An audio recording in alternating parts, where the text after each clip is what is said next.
So particular గా NRI గా మీరు చాలా ఇయర్స్ నుంచి ఉన్నారు కదా, సో ఇండియాలో బాగా మిస్ అయినది అంటే ఏం చెప్తారు? అది ఇండియాలో మిస్ అవ్వడం అంటూ అంటే అఫ్ కోర్స్ ఇండియాని ఎప్పుడు మిస్ అవుతాం, ఫుడ్ మిస్ అవుతాం, వెదర్ మిస్ అవుతాం, ఫ్యామిలీ మిస్ అవుతాం, అన్నీ మిస్ అవుతాం.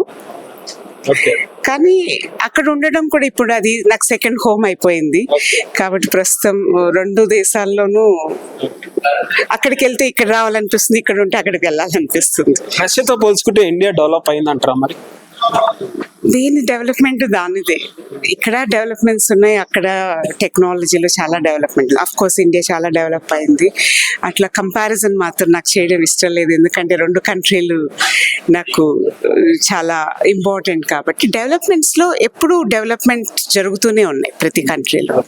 బేసిక్ గా ఇండియాలో మాట్లాడుకున్న డిస్కషన్ ఏంటంటే ఈ డెవలప్మెంట్స్, ఈ అప్డేట్ వర్షన్స్ వచ్చడం వల్ల కొంతమందికి ప్లస్ అవుతుంది, కొంతమందికి మైనస్ అవుతుంది.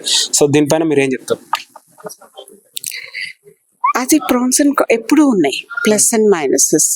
దాన్ని ఎలా మనం ప్రతి అడ్వాన్స్ టెక్నాలజీని మనం ఎలా పాజిటివ్గా దాన్ని యూటిలైజ్ చేసుకోవడం అనడంలోనే మన యొక్క టాలెంట్ ఆధారపడింది.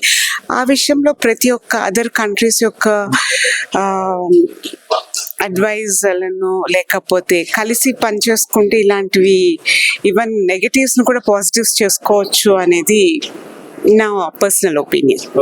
రష్యా గవర్నమెంట్ నుంచి ఇండియాకి ఎలాంటి సపోర్ట్ ఉంది అంటే ఏం చెప్తారు? యాక్చువల్లీ కంట్రీస్ వైజ్ బైలాటరల్ గా చాలా గుడ్ సపోర్ట్ ఉంది, but it's all like huge supports in both their doctrines కానీ దేర్ బిలీఫ్స్ కానీ, లేకపోతే the way the nationalism they are promoting even Russian government and Indian government. So there are big support to from Russian government to Indian government. Further గా ఇండియాలో ఎలాంటి developments చేయబోతున్నారు మరి మీరు? Our main intention to bring some good science and technologies to bring to India, especially in agricultural sectors, because we are into soil sciences. All those soil is the most important. We have to save our soil, so we are putting some good efforts to enhance those things. Thank you.